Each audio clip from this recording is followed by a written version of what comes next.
Estamos de regreso con Matinal, gracias por seguir en sintonía. Ya tenemos aquí nuestro primer invitado del día, está con nosotros Gadis Corporán, quien es diputado del Partido de la Liberación Dominicana por la provincia Independencia, presidente de la Comisión de Energía y Minas de ese hemiciclo. Bienvenido, un placer tenerte con nosotros aquí en el estudio. Muy buenos días, gracias a ustedes por la oportunidad de poder conectar temprano en la mañana con toda la teleaudiencia y con todo el país. De verdad que es un gran placer. Yo me imagino que esa es su primera experiencia en el Congreso, ¿verdad? Sí, tenemos apenas unos 7 meses que llegamos al Congreso Nacional y de verdad que ha sido una experiencia muy bonita. Es decir, que usted es de los jóvenes. Así es. Somos la nueva camada de legisladores. Tú eres presidente de la Comisión de Energía y Minas de la Cámara de Diputados, del Partido de la Liberación Dominicana. Así es. Es tu partido. El presidente Luis Abinader, en el discurso que pronunció ante el 16, ante las cámaras conjuntas, habló de una reforma a la ley de hidrocarburos. O sea, que es un tema que te toca a ti. Me gustaría saber cuál es tu opinión en torno a eso, qué tipo de reforma, porque cada vez que se hace una reforma a la ley de hidrocarburos, pues poner impuestos y todo el mundo pone, echa combustible y paga como 100 pesos de impuestos.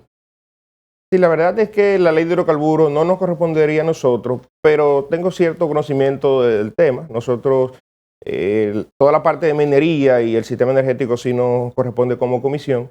La reforma le tocaría a la Comisión Permanente de Industria y Comercio.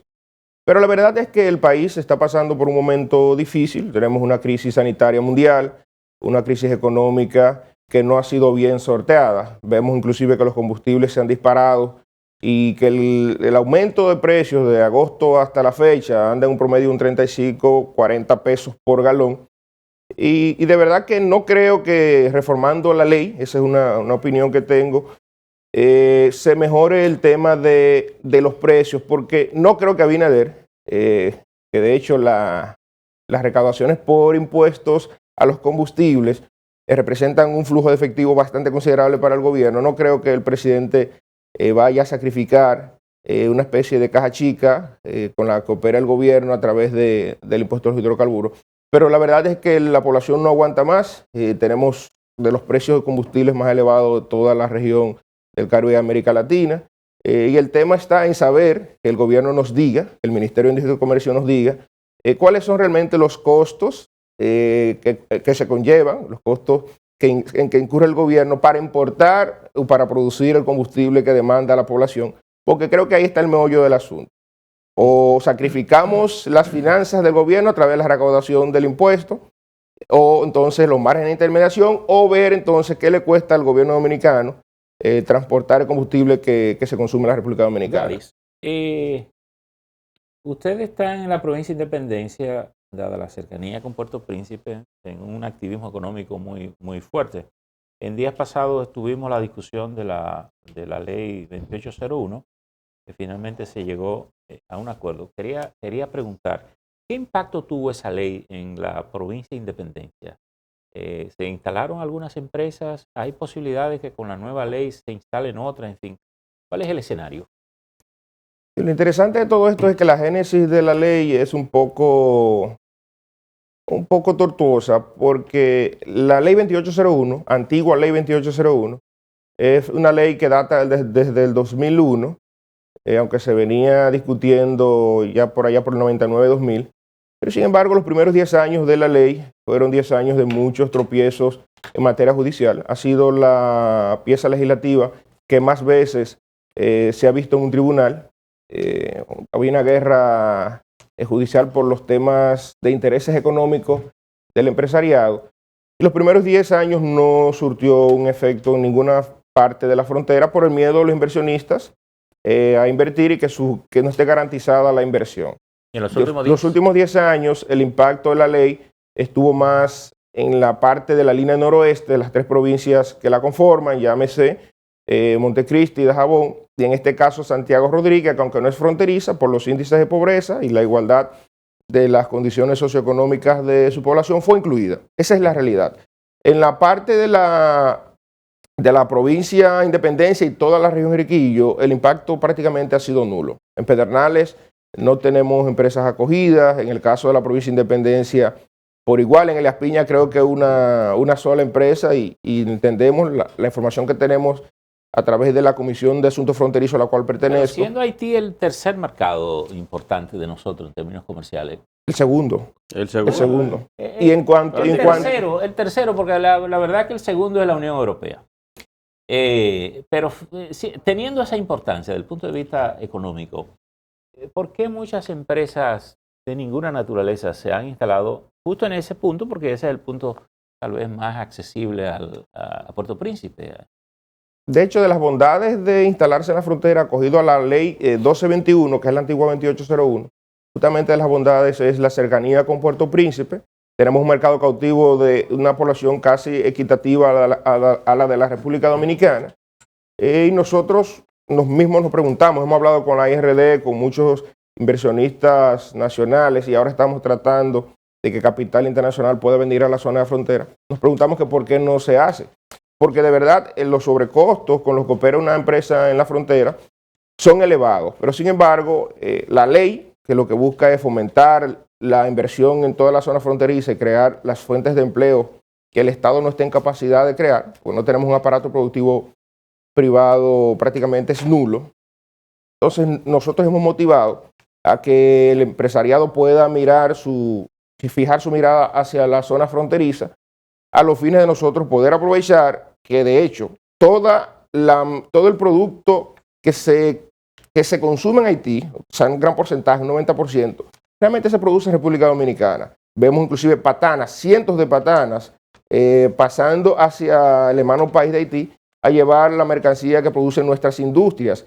Y entendemos que ahorrándose el 27% de impuestos sobre la renta, ahorrándose inclusive toda la parte arancelario, toda la parte aduanal a los fines de importar materias primas y equipos, está contemplado en la ley. Y eso es lo que nosotros como legislador, en el espíritu que nos mueve, buscamos de que se pueda compensar, o sea, el sobrecosto de operar en la frontera con las exenciones fiscales, pues que genere una rentabilidad atractiva para el inversionista, pueda instalarse en la frontera, que aprovechemos el mercado nacional y, ¿por qué no?, los 10 millones, 11 millones que se estima de habitantes con que cuenta Haití, pues que puedan también aprovechar una producción en la zona fronteriza. Cuando uno piensa, por ejemplo, en consumo tan básico como, por ejemplo, huevos, los haitianos dicen que consumen unos 30 millones de huevos.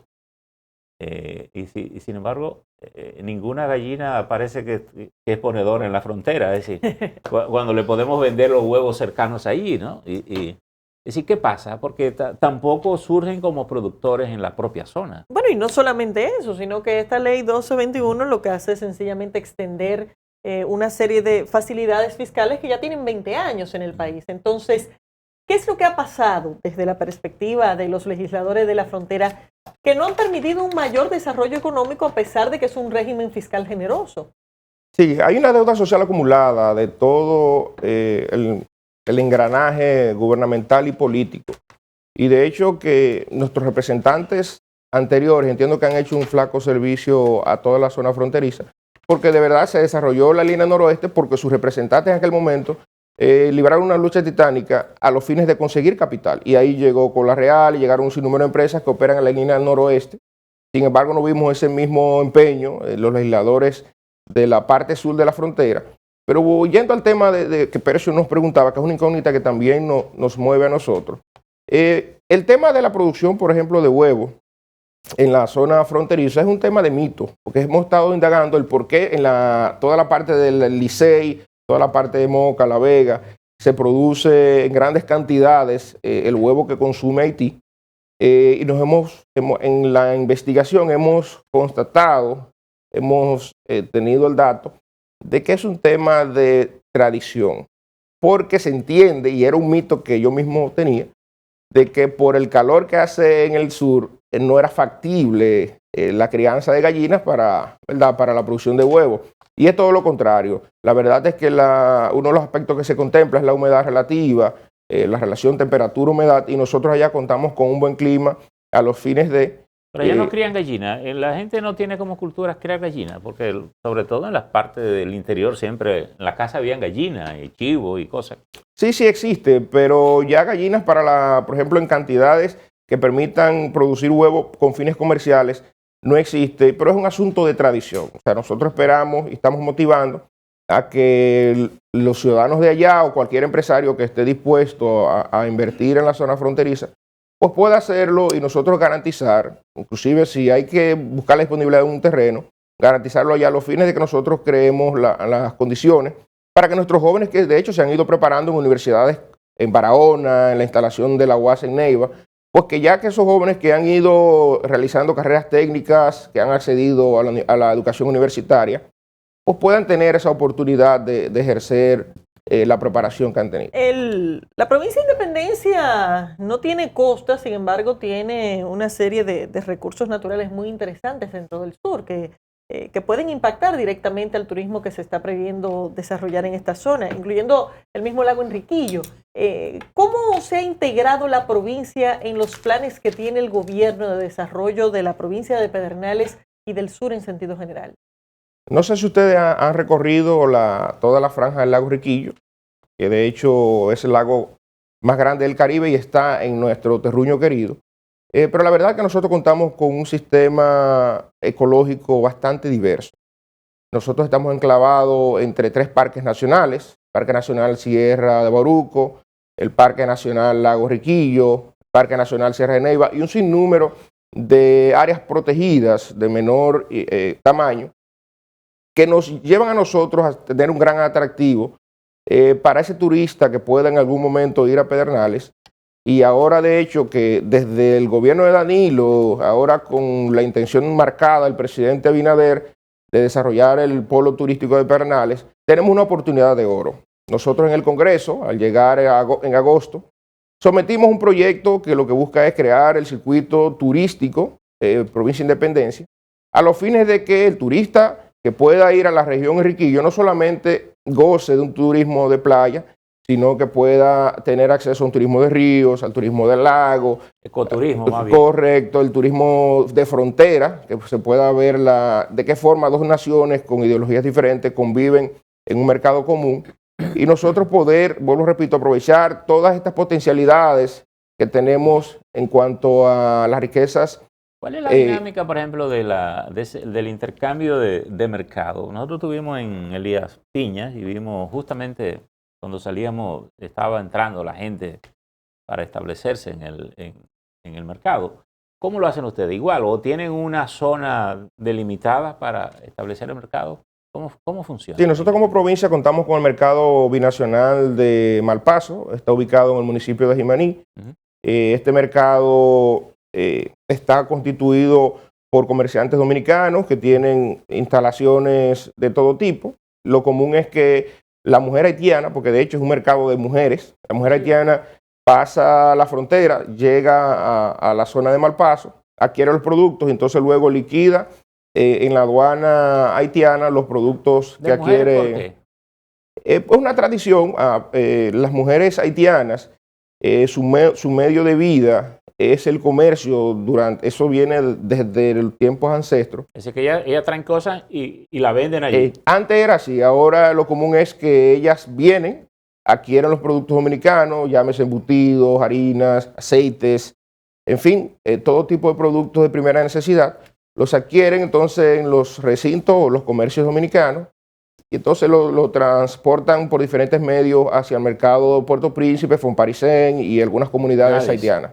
A propósito de mujeres, al presidente Luis Abinader le están pidiendo que intervenga con su liderazgo para que se apruebe las 3 causales. Él ayer habló, dijo que no podía, que eso debe ser un referéndum. Estamos hablando de las 3 causales y el aborto. La posición tuya como diputado ahí, la posición del Partido de la Liberación Dominicana, y qué opinas sobre lo que dijo el presidente en torno a las 3 causales.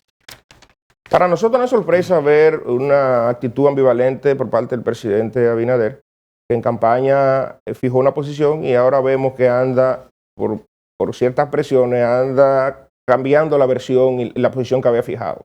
Pero en caso particular nuestro, entendemos que la mujer tiene derecho a elegir. Yo entiendo que nosotros que estamos ya en el siglo XXI, debemos ser responsables de garantizar un derecho a que la mujer pueda decidir qué hace con su cuerpo y en este caso permitir una excepción a la norma que pueda bajo 3 condiciones especiales la mujer poder irrumpir el embarazo. De hecho, el PLD, que es un partido con visión progresista, ha fijado la posición de que las 3 causales puedan ser incluidas en el Código Penal. ¿Y por qué que no se ha aprobado eso en el Congreso entonces? Si los diputados del PLD están de acuerdo, una gran parte del Partido Revolucionario Moderno están de acuerdo que son entonces la gran mayoría, ¿por qué no se ha aprobado eso? Bueno, justamente por la diversidad de opiniones, aunque tenemos partidos con ideologías bastante definidas, lo cierto es que la influencia religiosa, los ciertos puntos de vista de los legisladores no han permitido lograr una unidad monolítica en torno al tema. En el caso del PLD, ¿ustedes están apoyando la posición como bloque o están libres también, cada uno fijando su posición por su lado? Lo que hemos visto allá en todos los literales políticos es que independientemente de que el partido haya fijado una posición, cada quien tiene su convicción y muchas veces marcada por ideologías religiosas. Pero en el caso de ustedes específicamente, del PLD, de lo que están votando en bloque. No, el bloque no está unificado en torno al tema. Hay algunos conservadores. Sí, hay algunos conservadores que entienden que bajo ninguna circunstancia la mujer puede irrumpir el aborto. ¿Qué se supone que pase hoy con ese tema en el Congreso Nacional? De hecho, hoy nosotros no vamos a conocer el tema, tenemos sesión el próximo martes, pero entendemos que en los próximos días deben darse las condiciones para que suceda una cosa u otra. Pero la verdad es que hemos visto, por ejemplo, el PRM es quien tiene mayoría y quien puede imponer esa mayoría a los fines de decidir una cosa u otra, independientemente de que para la mayoría calificada se necesita el bloque del PLD. Pero hemos visto inclusive una comisión de juristas que había sido designada por el Poder Ejecutivo, que ha emitido un informe y nosotros esperamos, que de hecho estamos conteste con el informe, de que en los próximos días... ¿Y qué dice ese informe de esos abogados que dispuestos por el presidente para hablar sobre ese tema?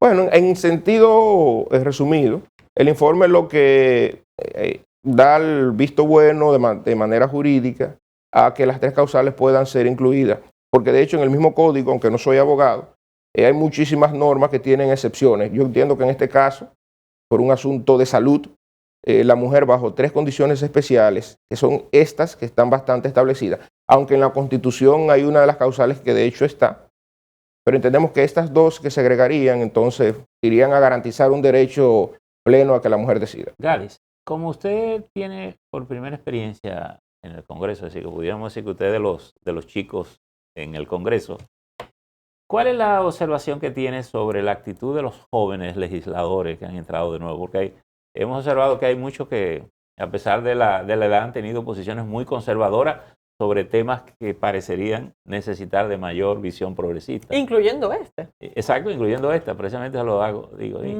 ¿Cuál es su observación del sector joven que ha entrado por primera vez o por segunda vez, pero que tiene la edad como para pensar diferente? Sí, si supieran que el joven, como es su naturaleza, la naturaleza revolucionaria de cambiar las cosas, y nosotros apostando justamente a que la sociedad deba ir cambiando, que se deban ir garantizando los derechos de los ciudadanos.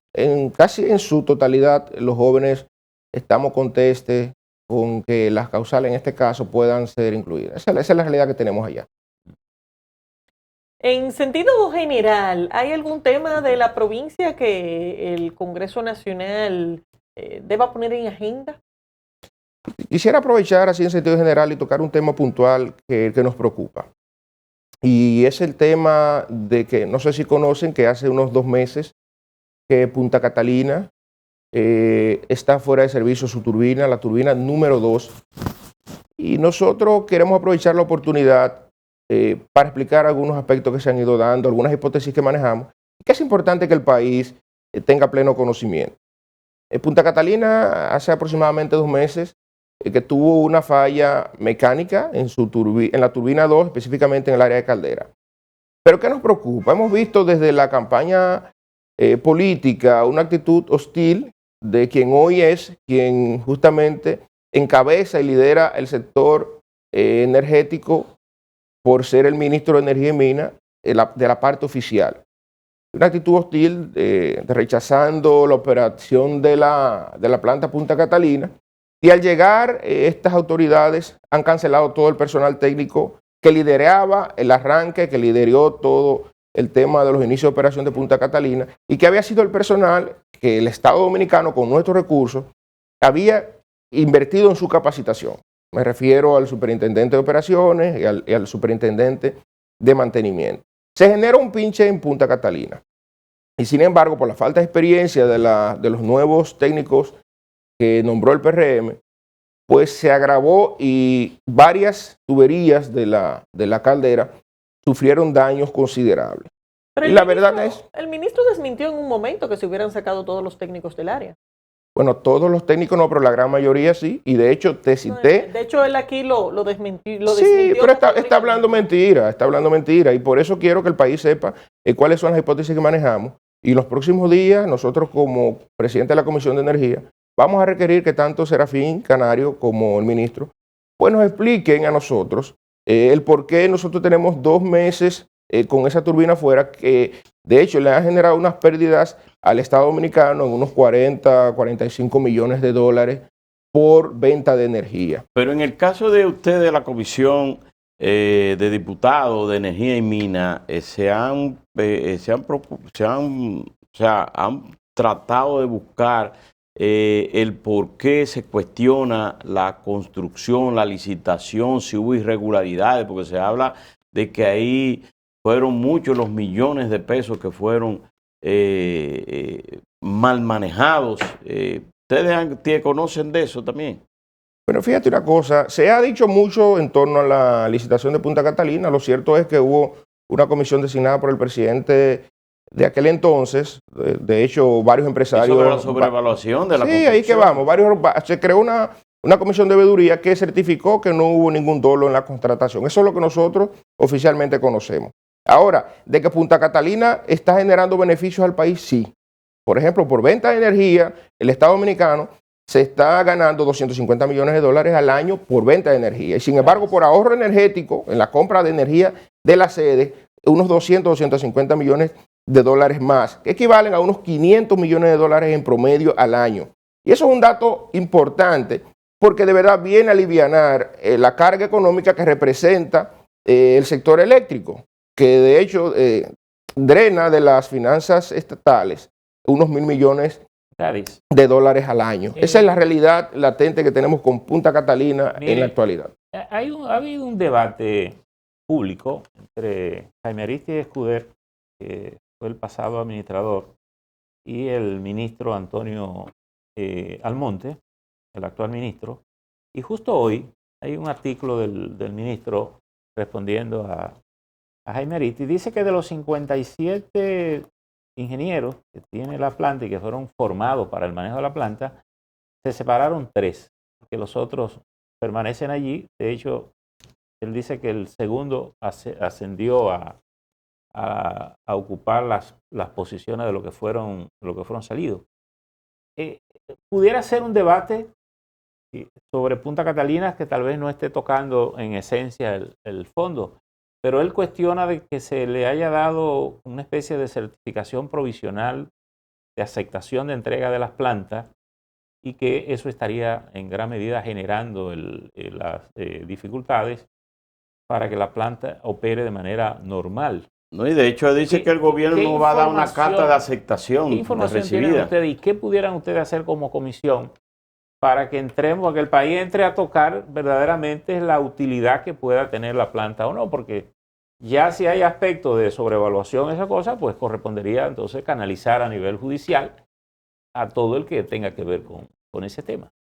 Correcto. Punta Catalina le costó al Estado Dominicano 2.400 millones de dólares. Esa es la información oficial que nos ha dado el Ejecutivo, pero que también se conoce y las compañías multinacionales que participaron en su construcción. O sea, estuvo General Electric con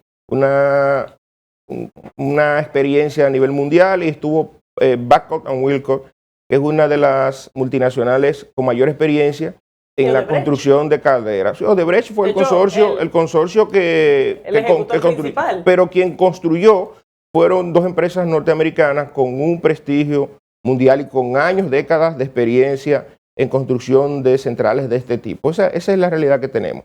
Ahora, yo debo coincido plenamente con algunos planteamientos de Jaime Aristi, y es en el sentido de que al estar fuera Punta Catalina, nosotros tenemos la hipótesis de que se pretende, y es lo que hemos visto, y explico el por qué, se pretende vender Punta Catalina a precio de vaca muerta. Y de hecho, cuando aprobamos el presupuesto de este año en curso, vimos que en el capítulo de ingresos por capitalización del Estado, vimos el monto de 87.000 millones de pesos de ingresos por capitalización. No transparentaron en qué consistía dicho monto y cuáles acciones estatales se pretendían vender. Nosotros manejamos la hipótesis de que es Punta Catalina. Si Punta Catalina se pretende vender, con todo derecho el Estado puede proponer y que el Congreso apruebe, el precio estimado, el precio de mercado de Punta Catalina a la fecha son 150.000 millones de pesos. El doble de lo que se proyectó en el presupuesto recibir por capitalización. Entonces, no quisiéramos nosotros pensar, es lo que yo me niego a pensar, de que haya una intención marcada por parte del ministro. 50.000 millones de pesos. ¿Quién construye ese valor? 150.000. Sí, digo, 150.000. ¿Quién construye ese valor? Si llevamos una evaluación si llevamos el costo de Punta Catalina a pesos dominicanos, el monto anda. Los 2.400 millones. Correcto, el monto anda. Correcto. Por ahí anda el monto. Bien, señores, despedimos a Gadis Corporán, diputado del Partido de la Liberación Dominicana por la provincia Independencia. Gracias por haber estado con nosotros. Vamos a una pausa y enseguida volvemos. Ayúdenme.